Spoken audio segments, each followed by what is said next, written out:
Yeah, absolutely. Well, first of all, thank you for having me, Steve. I'm a big fan of the podcast and have watched a lot of them over the last year or so, and really enjoy it. My path to the kind of the CMO role is a little bit non-traditional. I started my career in politics.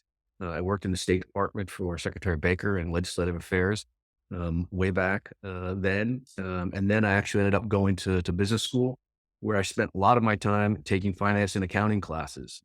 I was doing very well in the marketing classes, and I was spending a lot of money to go to business school, so I figured I would spend that on the things that I wasn't very good at.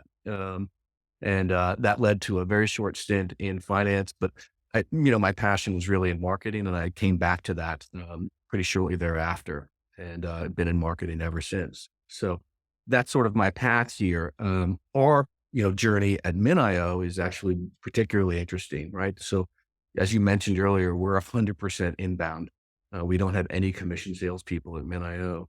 And it's a great way to build a company because it's very, very efficient. But it's not necessarily for everybody. I mean, we were able to do it because ultimately, philosophically, we were always going to be open source.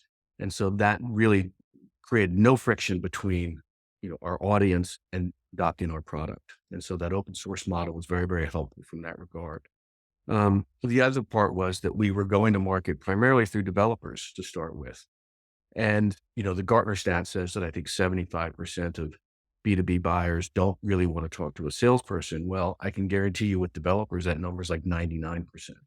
Um, so what we needed to do was we needed to build a content machine that allowed them to really learn the MinIO way. And learning the MinIO way allowed them to come across that buying journey themselves, to adopt our product, to evangelize it internally, and then ultimately to convert to a commercial customer down the road for that organization. And so that's really what we've done. It's product led, it's developer focused, and it's inbound driven. But it is the new model. And again, it's a very efficient way to build a business, and it's one of the reasons that MinIO's been able to be profitable and to kind of achieve the valuation that it has.